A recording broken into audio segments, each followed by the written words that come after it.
Olá, iniciando mais um programa Presença e Harmonia com apoio cultural da antiga e mística Ordem Rosa Cruz Amorque, grande loja da jurisdição de língua portuguesa.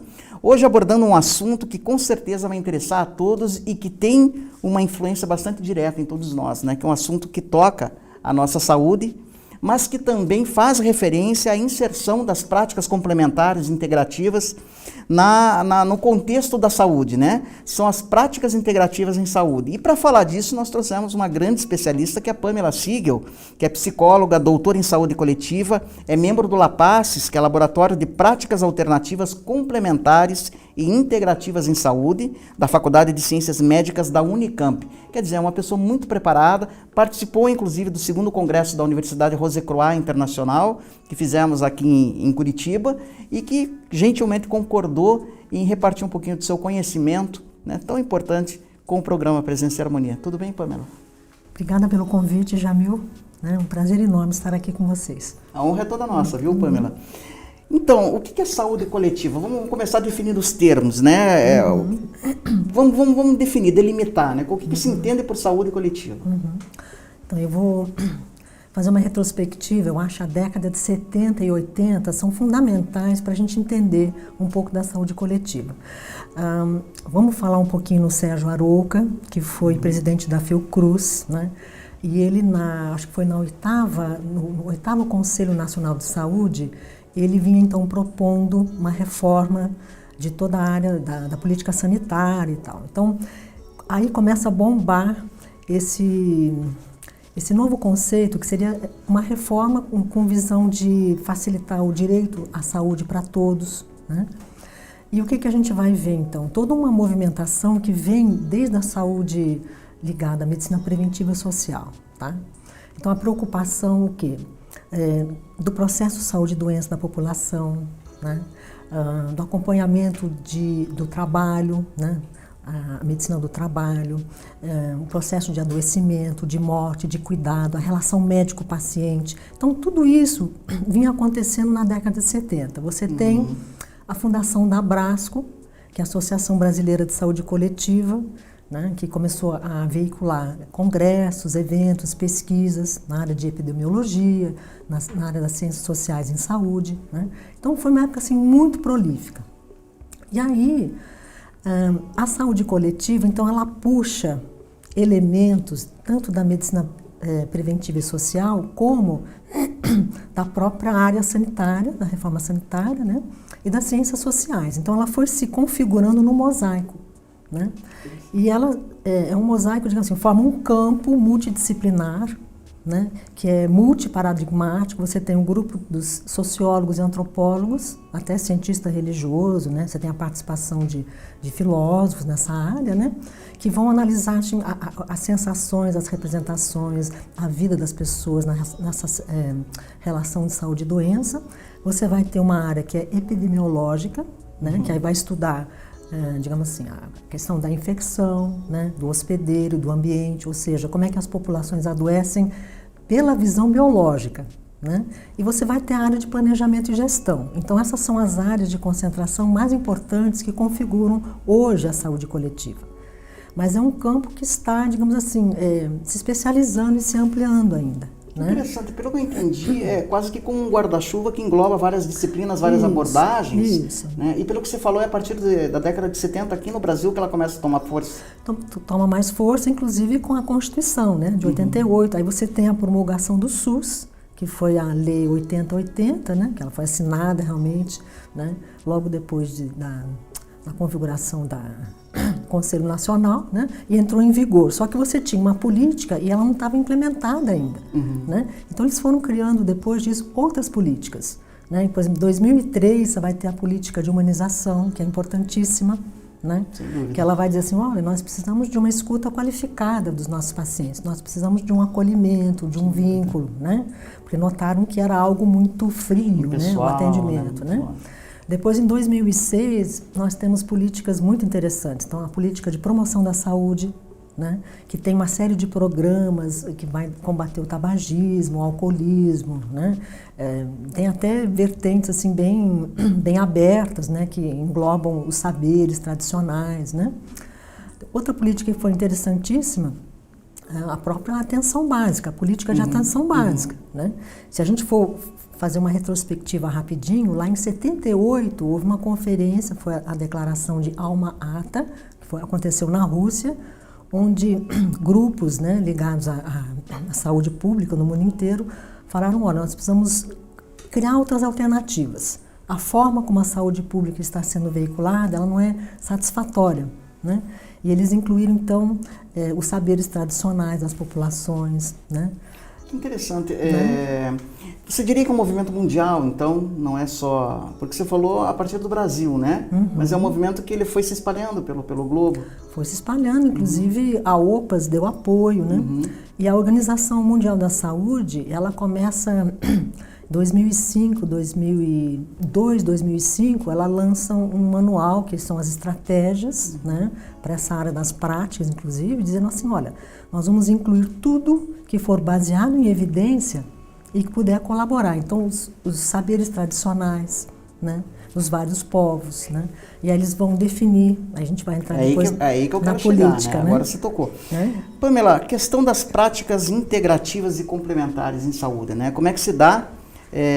Bom, primeiro o que são, né? Como é que elas se definem, né? E depois vamos falar da inserção delas nessa questão da saúde coletiva.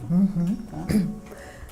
Bom, a política nacional, ela é das práticas integrativas, ela é do ano 2006, tá? É recente. Então. É recente. Só que antes disso já havia todo um movimento para a gente tentar incluir essas práticas no SUS. Por exemplo, em 1980 você já tem a acupuntura e a homeopatia sendo sancionadas como especialidades médicas. Médica, né? Isso é fantástico. Né? Mas não estava no SUS ainda. Né? Então, não tinha chegado ao SUS. Não tinha chegado. O SUS foi sancionado em 88. Né? Quer dizer, antes da formação do SUS, você já tinha algumas práticas ocorrendo de forma mais informal ou mesmo privativa e tal. Né?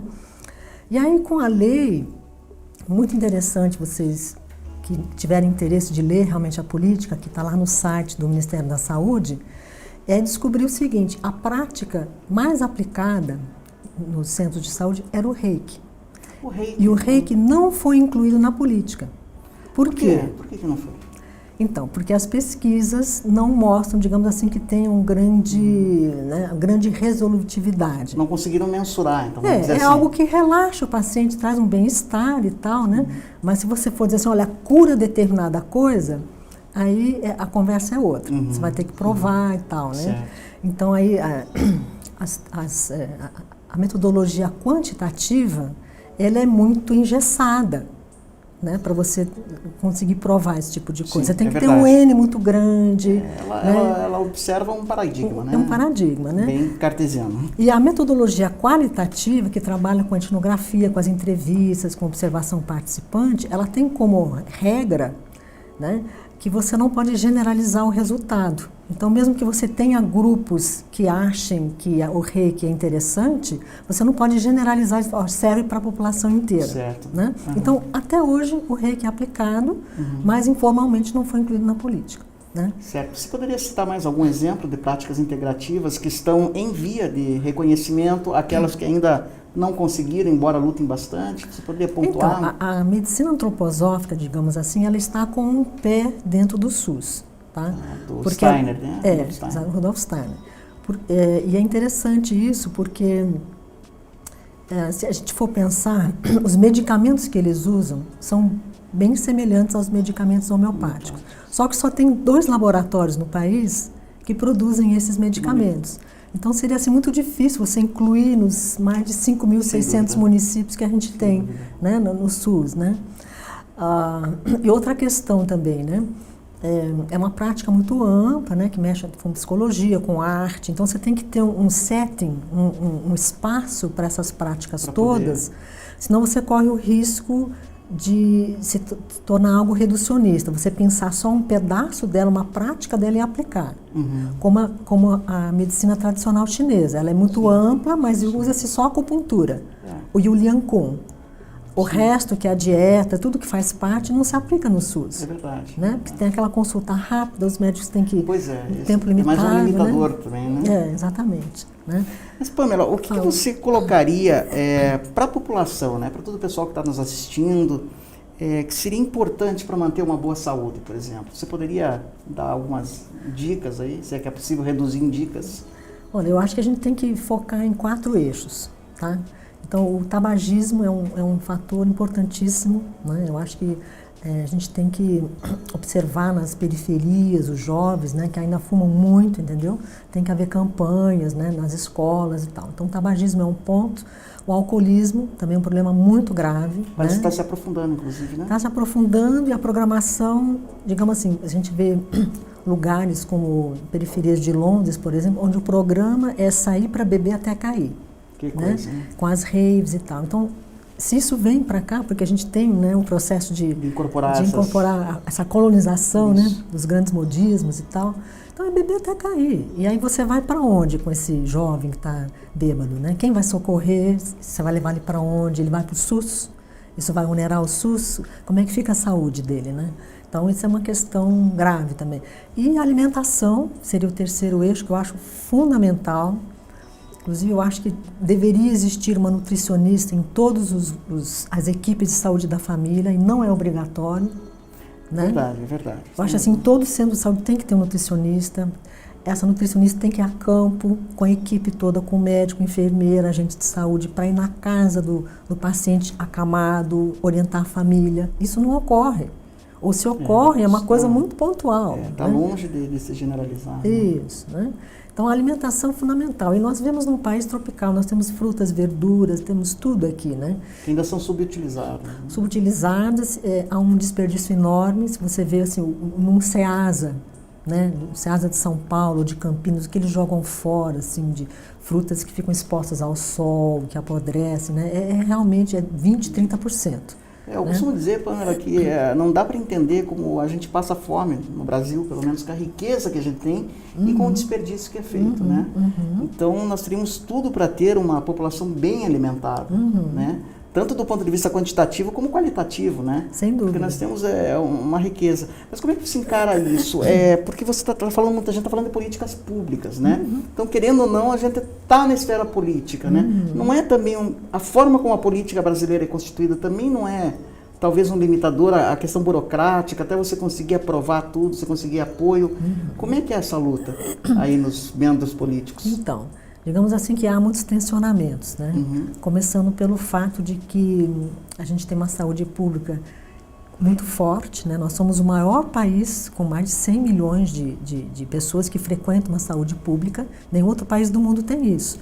Então é fácil a gente falar assim, olha, a saúde pública funciona na Inglaterra, mas para que quantidade de pessoas? Ou na França, né? A gente tem uma população imensa aqui, né? Então existe um tensionamento então, entre o público e o privado. Em alguns momentos eles se complementam e têm os interesses, né? Eu lembro, por exemplo, do governo Lula, quando ele havia proposta de diminuir, por exemplo, as gorduras trans nos alimentos, não foi para frente, né?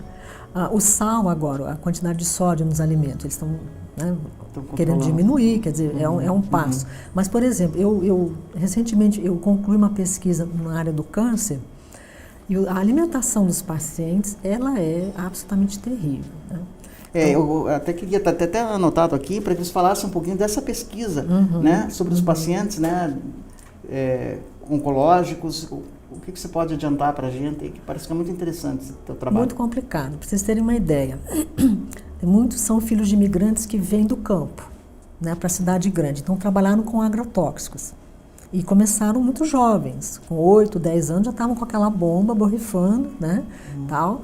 E na época esses agrotóxicos eram permitidos aqui. A gente ainda é o país campeão do uso dos agrotóxicos. Quando a gente tem recursos de controle de praga biológicos que são super eficientes, né? Então esse é um fator. E a alimentação deles, muita carne, né? Então carne gordurosa, carne de porco, aquela pele do frango, né? Basicamente, todo esse pessoal que eu entrevistei, eu trabalhei com 75 pacientes, né? Mais ou menos do mesmo nível social e tal. Então, o café da manhã deles, o que é? Um cafezinho preto e um pedacinho de pão. Não tem uma fruta, não tem um iogurte. Puxa, né? Uma alimentação totalmente... Deixa a desejar. O almoço é aquele, né? A carne, pouquíssima verdura, né? Muita fritura, né? E à noite eles repetem o que eles comem no almoço, né? Então, falta salada, falta ingestão de frutas, né? Enfim, e alguns deles, eles têm todas essas variáveis ocorrendo simultaneamente. Então, são tabagistas, são alcoolistas, se alimentam mal, né? E tiveram contato com agrotóxicos. Então, que coisa, um quadro você não escapa difícil, né? realmente. É muito difícil com esses elementos, todas essas variáveis, você escapar do câncer, né? E tem os fumantes passivos, às vezes o marido fuma, mas a esposa não, né? E ela acaba adquirindo um câncer também, fazendo um câncer, né? Agora, tem histórias fantásticas nessa área, a gente aprende muito também com os pacientes. Você poderia contar algumas para nós? Tem histórias muito bonitas. Por exemplo, um casal em que eles se separaram e ele morava no fundo do quintal, numa edícula. Estavam brigados, mas moravam no mesmo terreno. E ele teve um acidente grave de carro e ela foi cuidar dele, né? Tempos depois, ela teve um câncer muito grave e ele foi cuidar dela como retribuição e acabaram, então, derrubando a edícula e voltando a morar juntos na casa principal do terreno, né? Então, histórias de amor, assim, de compreensão super bonitas, né? Um outro, que foi um caso bem hilário também, ele sentava sempre dentro do laboratório de quimioterapia, do ambulatório de quimioterapia, sentava sempre na mesma cadeira, para ver as enfermeiras entrando e saindo do ambulatório. Né? Já estava num ponto estratégico. Né? Aí depois eu soube pelas enfermeiras que ele fazia químios diários, né? Estava no protocolo diário. Então, que segundas, quartas e sextas ele vinha com a esposa. E terças e quintas ele vinha com a amante. E ela ficava sentadinha do lado, segurando a mãozinha dele. Quando a esposa e a amante não apareciam, ele ficava mexendo com as enfermeiras. Quer dizer, ele era campeão mesmo, né? Era o campeão. Então tem casos assim fantásticos. Né? E tem uma outra que eu acho que vale a pena contar. Eu estava entrevistando ela do lado de fora do ambulatório de quimioterapia e eu falei assim, dona fulana, então a quimioterapia é muito pesada, a senhora está se sentindo mal? Ela falou, que quimioterapia? Eu falei assim, eu tenho medo de raio. Então ela tinha um trauma porque 37 anos antes ela foi atingida por um raio. E ela foi jogada no chão, né? Quebrou todos os dentes, enfim. O filho que estava no berço sobreviveu. E na hora que eu estava conversando com ela dentro do HC, do Hospital das Clínicas, começou a chover.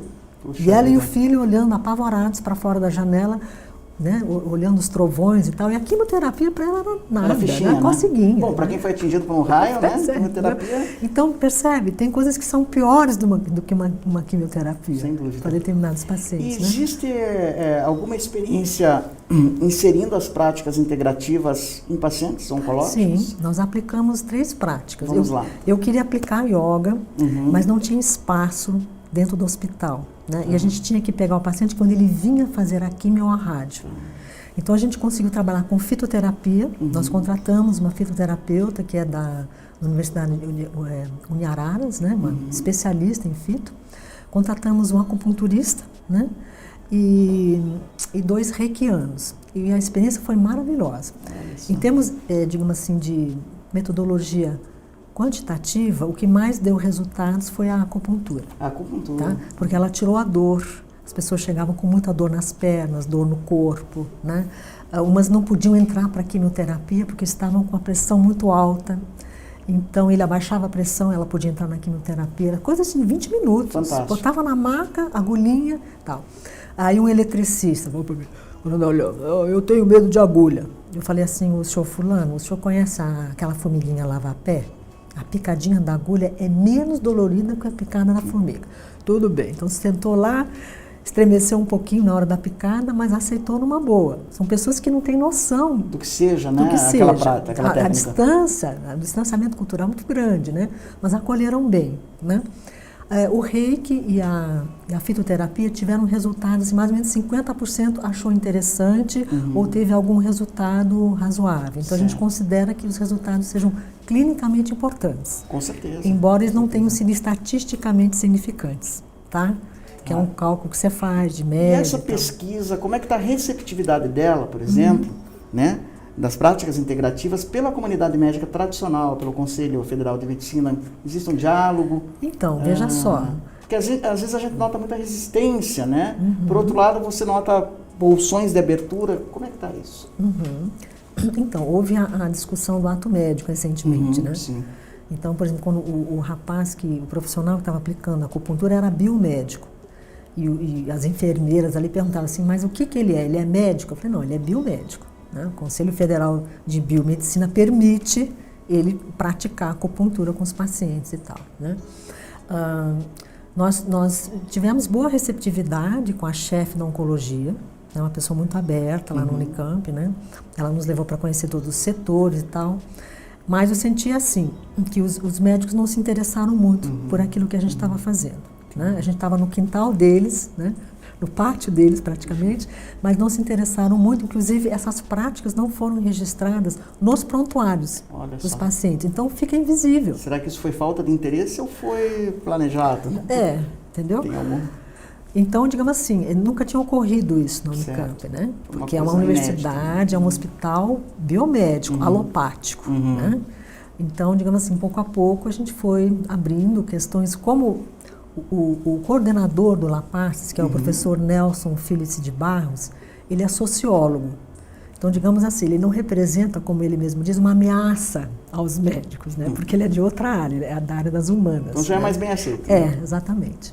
Então, interessante. Esse Mas é o eu diria espírito. que é um trabalho em doses homeopáticas de ir inserindo essas práticas no ambiente médico tradicional? Sim, inclusive porque quem fica sabendo dos detalhes, quem está em contato mesmo, são os enfermeiros, né? O médico vai receber no consultório dele, medicaliza, e aí toda a parte da químio, chorar no ombro, segurar a mão, é a parte da enfermagem que faz esse trabalho. É verdade. Né? Então eles sabem das queixas e dos elogios sobre essas práticas, né? Então eventualmente isso chegava aos ouvidos dos médicos, né? Mas quem, digamos assim, fazia o feedback para nós eram os enfermeiros. Lá é uma equipe maravilhosa. Olha, Pamela, esse trabalho é fabuloso e a tua pesquisa também é de uma importância, assim, extraordinária. Sim, nós submetemos alguns artigos agora que estão aguardando publicação nessa área, né? E só para frisar, nos Estados Unidos existe um campo que chama oncologia integrativa. Olha tá? só. Então nós estamos trazendo esse conceito para o Brasil, que é o quê? Que é a medicina integrativa, que ela pretende aplicar todas essas práticas que têm origem biológica. Então você tem ervas medicinais, você tem suplementos, você tem as práticas energéticas como o reiki, o healing touch, né, o toque terapêutico, tá? Você tem as práticas mente e corpo, que aí entra yoga, tai chi, né, a dança, a arte terapia, e você tem os sistemas que eles chamam lá em inglês de whole systems, né, que são sistemas tradicionais, medicinas tradicionais, como é a medicina tradicional chinesa, a homeopatia, por exemplo, né, e a medicina ayurvédica. Sem dúvida, indiana, né? Indiana. E aqui no Brasil, quem, digamos assim, criou um conceito de racionalidades médicas é uma antropóloga e filósofa chamada Mabel Terezinha Luz. Ela criou uma categorização, né, de 6 elementos que uma racionalidade médica deve ter, né, para ela assim ser chamada, um sistema completo, né? Então tem que ter uma cosmologia, tem um sistema de morfologia, né? Tem um sistema diagnóstico, tem toda uma terapêutica. Então existe uma diferença entre racionalidade médica e prática terapêutica. Tá? São duas coisas diferentes. Então, por exemplo, uma prática terapêutica seria, por exemplo, o yoga. Ele não tem uma cosmologia própria. Ele busca essa cosmologia, por exemplo, na tradição Sankhya da Índia. Ele não tem um diagnóstico próprio, um método próprio, né? Exato. Então, ele é considerado uma prática terapêutica. Mas esses sistemas completos, eles têm todos os elementos, desde o diagnóstico até a cura do paciente, né? Olha, isso a gente só pode desejar que isso se enriqueça e se difunda cada vez mais, né? Mundialmente, aqui no nosso Brasil. Pamela, para fechar essa entrevista tão interessante, a sua visão de saúde para o futuro. Então, eu vejo um campo um pouco fragmentado, né? Esse tensionamento entre público e privado, eu vejo que vai aumentar, os medicamentos cada vez mais caros, os planos de saúde cada vez mais inacessíveis e, portanto, o crescimento dessas práticas. As práticas integrativas. Porque quando as pessoas entenderem que elas precisam ampliar o quê? O autocuidado, né? Com o envelhecimento da população e tudo isso, elas vão procurar se manter mais saudáveis e procurar técnicas menos invasivas, mais em conta, né? E são mais saudáveis, né? É verdade. Então, eu acho assim, a tecnologia vai avançar por um lado, com a miniaturização de aparelhos que permitam você fazer um diagnóstico na sua casa e mandar por smartphone, vamos supor, o resultado do seu teste de saliva ou de batida cardíaca, né? Isso por um lado. Medicamentos personalizados, que a gente ainda não sabe como é que isso vai ser, sim, porque a ciência baseada em evidência, ela requer aqueles grandes ensaios clínicos. É verdade. E o medicamento personalizado, como é que você vai trabalhar com os grandes ensaios clínicos? Exato. Né? É contraditório isso, né? Parece que não se coaduna. Tá? Mas é uma visão, sem dúvida, e muito interessante. Pamela, o assunto comporta muitas abordagens. Sim. O convite está aberto para você retornar ao programa quantas vezes você quiser. Eu acho que você tem muito a colaborar. A tua trajetória realmente é muito importante. E a gente só tem a agradecer aí a tua gentileza em repartir o seu conhecimento conosco. Eu que agradeço aqui o convite mais uma vez. Sem dúvida.